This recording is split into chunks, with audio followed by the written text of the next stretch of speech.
wabarakatuh.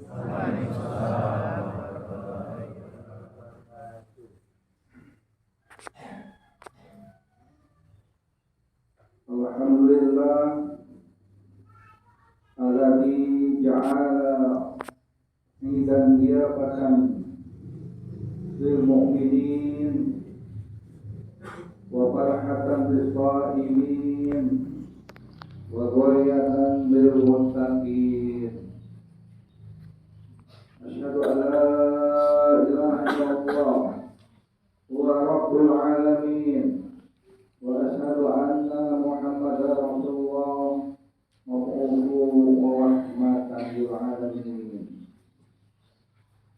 Wa nusalli wa nusallim ala sayyidina habibina maulana Muhammadin sallallahu alaihi wasallam wa abul anbiya'i Ibrahim alaihi assalam. Allahumma sholli ala Muhammad wa ala ali Muhammad kama shallaita ala Ibrahim wa ala Ibrahim wa barik ala Muhammad wa ala ali Muhammad kama barakta ala Ibrahim wa ala Ibrahim innaka Hamidum Majid. Usikum wa iyaya bittaqwallah kama amarakum Allah ta'ala bil Qur'anil Karim. Ba'da a'udzu billahi samil alim minasyaitonir rajim. Ya ayyuhalladzina amanu ittaqullaha haqqa tuqatih wa la tamutunna illa wa antum muslimun. Ya ayyuhalladzina amanu ittaqullaha wa qulu qawlan sadida yuslih lakum a'malakum wa yaghfir lakum dhunubakum wa may yuti'illah wa rasulahu faqad faza fawzan 'azima. Ya ayyuhalladzina amanu ittaqullaha wa tanzur nafsum ma qaddamat lighad wa taqullaha innallaha khabirun bima ta'malun. Ya ayyuhalladzina amanu kutiba alaikumus shiyam kama kutiba alal ladzina min qablikum la'allakum tattaqun. Qala Rasulullah sallallahu alaihi wasallam kama qala Rasulullah sallallahu alaihi wasallam kullu amalin bani adam lahu ila shiyam wa innahu li wa ana ajzabi. Qala aidan rupa shaimin laisa lahu min siyamihi ila al-ju'i wal khawfi. Qala aidan man shoma wa bi riwayatin man qoma wa bi riwayatin man taqum lailatal qadri imanan wa ihtisaban ghufira lahu ma taqaddama min dhanbi. Sadaqallahu azim wa sadaqa rasulul karim. Allahu akbar, Allahu akbar, Allahu akbar, Allahu akbar, Allahu akbar kabira walhamdulillahi katsira wa subhanallahi bukratan wa asila. La ilaha illallah wahdah sadaqa wa'dah wa nasra 'abdah wa a'azzunna wa hazama al-ahzaba wahdah. La ilaha illallah wa la na'budu illa iyyahu mukhlishina lahu ad-din walau karihal musyrikun walau karihal kafirun walau karihal munafiqun. La ilaha illallah Allahu akbar, Allahu akbar, walillahil hamd. Aidin wa aidat rahimahullah. Alhamdulillah, setinggi puji sedalam syukur senantiasa kita persembahkan kepada Allah Subhanahu wa ta'ala yang maha besar, kebesarannya di atas segalanya, raja segala raja, Malikul Mulk, kebesaran yang membuat siapapun merasa kecil di hadapannya. Tidak ada yang boleh merampas selendangnya, selendang adalah kesombongan Allah Subhanahu wa taala. Sebagaimana yang tercantum di dalam hadis qudsi, iblis terusir dari surga awalnya karena sombong, dari gelar Abdullah menjadi Laknatullah. Maka kita jangan punya anggapan bahwa kita masuk surga karena amalan kita semata, tetapi kita masuk surga karena rahmat Allah Subhanahu wa taala. Kebesaran Allah Subhanahu wa taala membuat kita selalu optimis, selalu yakin bahwa Allah lah yang Maha Kuat. Karena sebetulnya yang kuat adalah yang bersandar kepada yang Maha Kuat. Sudah Allah Subhanahu wa taala di tengah segala kehidupan kita yang kadang-kadang seperti roda berputar, kadang-kadang sulit, kadang-kadang kita mudah. Hadirin wa hadirat rahimahumullah. Salawat berangkaikan salam dan biasa kita anugerahkan, kita hadiahkan kepada junjungan kita, penghulu kita, Sayyidina Muhammadin sallallahu alaihi wasallam sebagai idola pertama dan utama kita. Maka sudah seharusnya kita sebagai umatnya menjadikan tolak ukur keteladanan adalah Rasulullah sallallahu alaihi wasallam. Dan berkat jasa beliau yang tidak mengenal lelah, tidak mengenal putus asa dalam berdakwah, sampailah kepada kita agama yang diridhoi oleh Allah Subhanahu wa taala, Islam. Kita tidak bisa membayangkan kalaulah Rasulullah SAW dakwahnya tidak sampai kepada kita, mungkin sekarang kita masih dalam keadaan jahiliyah, di mana di jahiliyah hukum yang berlaku adalah hukum rimba. Siapa yang kuat dia yang dapat, siapa yang lemah dia yang kalah. Maka alhamdulillah dengan dakwah Nabi Muhammad SAW akhirnya kita menjadi umat yang terbaik, sebagaimana Allah Subhanahu wa taala menyebutkan bahwa kita adalah a'launa, kita akan menjadi umat yang tertinggi. Walillahi izzatu wa rasul, dan kehormatan adalah Allah dan Rasulnya, walil muslimin, walil izzatul muslimin, dan kepada orang-orang kita yang mengikuti hidayah petunjuk Nabi Muhammad sallallahu alaihi wasallam. Maka sudah selayaknya lah kita memperbanyak bersolawat kepada Nabi Muhammad sallallahu alaihi wasallam sebagai ungkapan rasa terima kasih kita atas jasa beliau. Sampailah kepada kita agama yang diridhoi oleh Allah Subhanahu wa taala, yaitu Islam. Dan alhamdulillah kita dilahirkan dalam keadaan Islam. Kita tidak tahu apakah kalau kita dilahirkan tidak dalam keadaan Islam, apakah kita sekarang masih dalam keadaan Islam seperti sekarang ini. Maka sangat pantas ketika Rasulullah bersabda, al-bahiru man dzukirtu indahu falam yusalli alayya. Umatku yang pelit, umatku yang kikir, umatku yang pilih adalah apabila disebutkan namaku di sisinya, dia tidak bersolawat kepadaku. Maka kita dianjurkan ketika kita mendengar, menyebut, membaca Nabi Muhammad SAW, maka kita dianjurkan untuk bersolawat supaya kita tidak digolongkan menjadi umat yang pelit. Karena kita akan mengharap syafaat pembelaan Nabi Muhammad SAW. Dan juga kita menginginkan bagaimana kita bisa minum dari telaga Haud Al-Kausar yang hanya diperuntukkan oleh Allah Subhanahu wa taala untuk Rasulullah SAW, yang apabila seteguk saja kita bisa minum darinya pada mahsyar nanti, maka kita tidak akan merasa haus selamanya. Bagaimana kita akan mendapatkan syafaat apalagi minum dari telaga Al-Kausar kalau kita dicap menjadi umat yang mulia. Maka bersolawat kepada Nabi Muhammad SAW tidak mengenal momen, tidak mengenal musim, bukan hanya di hari-hari besar saja, bukan hanya di hari-hari tertentu saja, tetapi setiap hari kita memperbanyak bersolawat kepada Nabi Muhammad SAW. Selain itu juga kita berusaha untuk menjalankan sunnah Nabi Muhammad SAW.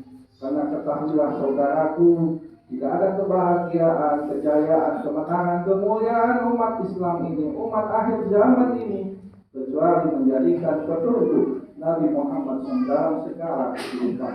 Dan mudah-mudahan kita diberikan kekuatan petunjuk oleh Allah Subhanahu wa taala untuk senantiasa mau dan mampu mengikuti jejak Rasulullah sallallahu alaihi wasallam. Amin ya rabbal alamin. Aizin wa iddat rahimahullah.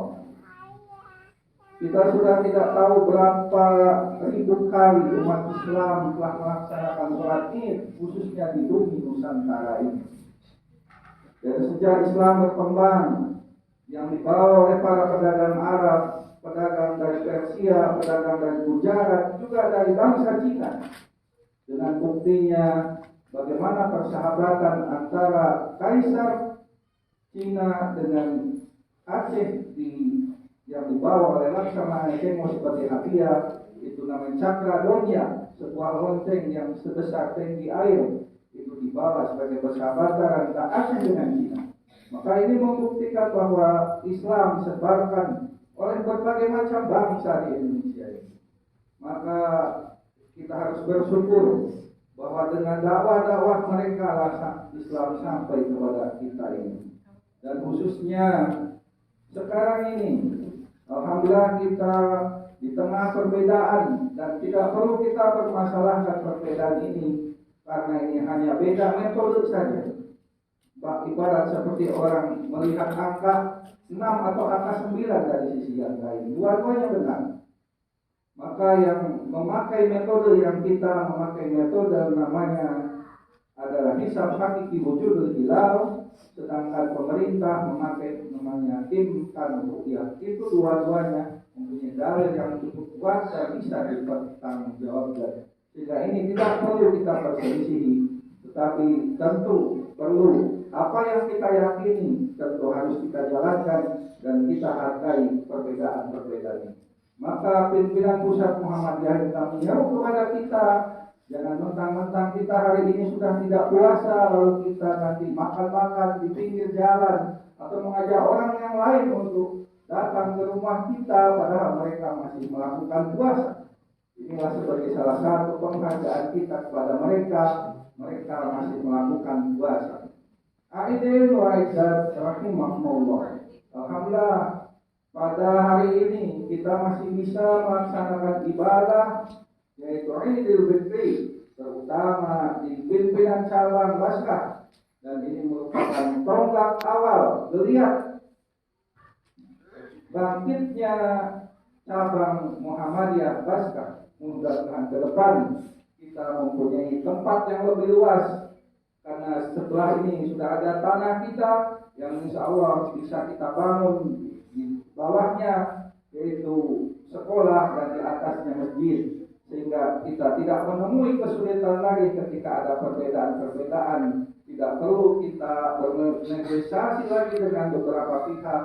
Dan salam dari Bapak Camat Kuatan Biar kepada kita semua, selamat menjalankan hari raya Idul Fitri minal aidin wal faidin. Beliau mengklarifikasi karena ada beberapa isu bahwa camat melarang, padahal tidak ada satupun sekarang pemerintah yang berani melarang, karena itu bertentangan dengan Undang-Undang Dasar kita dilindungi dengan Undang-Undang Dasar nomor 2 pasal 29 bahwa negara menjamin kebebasan beragama menurut keyakinan masing-masing. Maka beliau berpesan kepada kita, jangan sampai ada kesan bahwa kami dari UPK melarang. Kami tidak ada melarang, tetapi kami memperbolehkan, mempersilahkan, silahkan laksanakan di tempat yang telah kita sepakati. Aidin wa aidat rahimahullah.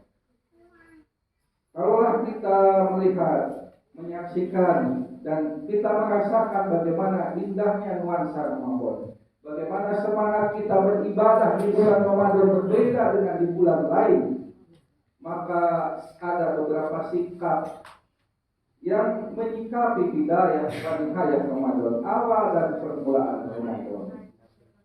Sikap yang pertama, Ramadan disambut dengan gembira dan diakhiri dengan keadaan gembira.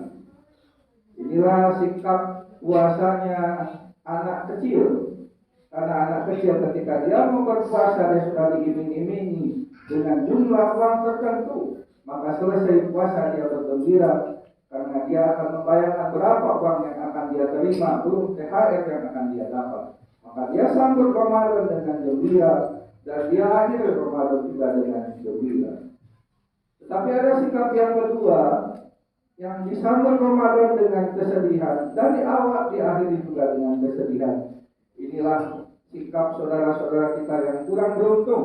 Mereka yang masih berada di bawah garis kemiskinan, mereka bersedih ketika masuk Ramadan karena mereka tidak bisa seperti kita yang mereka menginginkan membahagiakan keluarganya. Begitu juga ketika selesai Ramadan dia juga bersedih karena juga dia tidak bisa membahagiakan keluarganya seperti yang dilakukan oleh kebanyakan. Maka di bulan Ramadan ini menuntut kepedulian kita, care kita. Bagaimana kita yang sudah merasa akan lahus dan lapar hanya 14 hari saja, sementara saudara-saudara kita yang mereka merasakan haus dan lapar setiap hari, bahkan lebih daripada 14 jam, mereka kadang-kadang makan sehari saja. Dan juga kita juga bersyukur bahwa pelaksanaan Ramadan di Indonesia ini berjalan dengan aman. Sementara di berbagai macam negeri di Palestina sekarang mereka melaksanakan ibadah Idul Fitri di bawah runtuhan bangunan, di bawah desingan peluru dentuman bom. Begitu juga sekarang yang terjadi di Sudan. Sekarang di Sudan sedang terjadi perang dua kubu militer. Dan kita berdoa juga kepada para mahasiswa yang berasal dari Kabupaten Banten, sehingga Allah SWT memberikan perlindungan kepada mereka sehingga mereka nanti bisa menjalankan kuliah sebagaimana mestinya. Aidin wa iddat rahimahullah. Sikap yang ketiga adalah ketika masuk Ramadan dia bersedih, dan ketika selesai Ramadan dia bergembira. Inilah sikap ahlul maksiat, inilah sikap preman. Karena dia bersedih, karena dia tidak bisa melakukan hal-hal yang biasa dia lakukan, yang biasa dia bebas lakukan. Maka selesai Ramadan dia merasa bebas, merdeka, dan dia bisa melakukan apa yang dia pernah lakukan lagi. Dan tentu kita tidak ingin tiga sikap ini ada dalam diri kita. Kita menginginkan sikap yang terakhir, yaitu sikap yang keempat, sebagaimana yang dianjurkan oleh Rasulullah SAW. Marilah kita sambut Ramadan itu dengan gembira dan kita akhiri Ramadan dengan kesedihan. Kita sambut Ramadan dengan gembira karena di bulan Ramadan Allah SWT royal dalam mengobrol pahala. Allah SWT memberikan pahala yang tidak terbatas di bulan Ramadan. Bagaimana dalam hadis 10 amal ibadi Adam lalu, setiap amalan anak Adam untuknya kecuali siam, kecuali saum, kecuali puasa, fa'innahu li, karena saum adalah utus wa ana azzabi. Saya lah yang akan memberikan pahala dari Ramadan tersebut. Tentu selesai Ramadan kita bersedih. Apakah kita nanti akan berjumpa dengan Ramadan di tahun yang akan datang? Apakah Allah SWT masih memberikan kesehatan, kesempatan untuk kita bisa memperbaiki kualitas dan kuantitas ibadah Ramadan di tahun yang akan datang? Tentu kita penuh harap pada Allah SWT. Mudah-mudahan Allah SWT memberikan kesempatan kesehatan kita sehingga kita masih bisa menunaikan ibadah Ramadan di tahun yang akan datang. Allahumma barik fi sanatil atiyah Ramadan ya Rabbal alamin. Aidin wa iddat rahimahullah. Sekarang kalau kita tamsilkan, kita sekarang sedang berada di acara penutupan diklat pendidikan dan latihan. Oleh kita para mahasiswa sekarang kita sedang melakukan wisuda sarjana Ramadan. Dan kita tidak tahu apakah IPK kita berapa nilai kita ini. Apakah kita memperoleh 5 number, atau kita memperoleh nilai cover, atau memperoleh nilai yang sangat memuaskan, atau memuaskan, bahkan jangan-jangan nilai kita hanya cukup, bahkan kadang-kadang mungkin jangan-jangan tidak cukup, sebagaimana yang Rasul sabdakan, rubba sha'imin laisa lahu min siyami illa al-jum' wal aksu. Kebanyakan orang yang melaksanakan sahur, mereka hanya mendapatkan haus dan lapar saja. Na'udzubillah. Aidin wa iddat rahimahullah. Paling tidak ada beberapa pelajaran yang bisa kita ambil dari sahur tarbiyah bulan pendidikan di bulan Ramadan.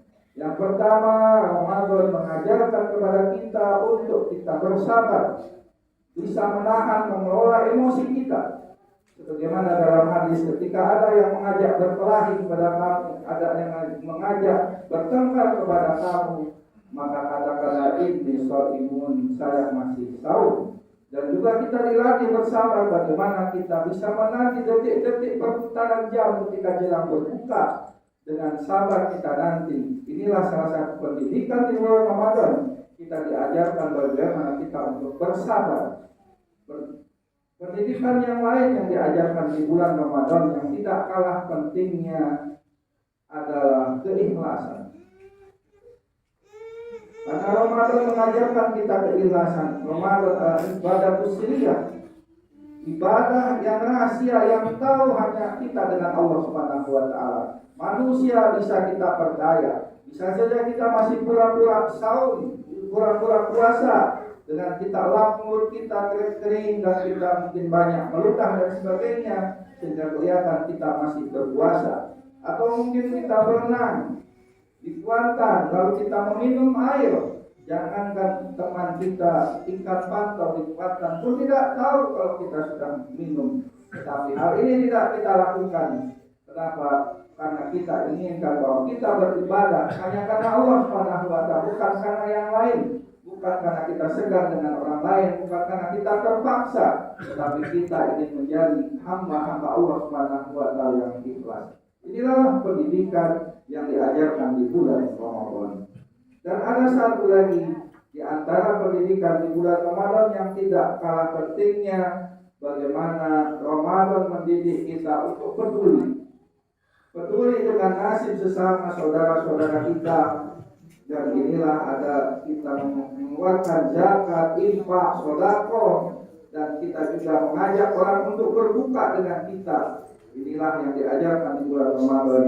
Sehingga mudah-mudahan pendidikan-pendidikan yang diajarkan di bulan Ramadan ini bisa kita terapkan dalam kehidupan sehari-hari, sehingga kita berhasil menjadi lulus sebagai sarjana Ramadan. Aidin wa iddat rahimahullah. Allahu akbar, walillahil hamd. Yang selanjutnya adalah yang tidak kalah pentingnya, selain amal yang harus kita lakukan dan yang akan kita laksanakan, maka marilah kita juga berdoa kepada Allah Subhanahu wa taala. Karena doa dengan usaha adalah merupakan dua hal yang tidak bisa kita pisahkan. Kita berdoa saja tanpa berusaha jelas itu sia-sia. Allah Subhanahu wa taala berfirman dalam Al-Qur'an, "Innallaha la yughayyiru ma biqaumin hatta yughayyiru ma." Allah tidak akan merubah nikmat satu kaum sehingga kaum itu merubah nikmatnya sendiri. Sebaliknya, apabila kita hanya berusaha tidak mau berdoa, Allah Subhanahu wa taala menyatakan kita sebagai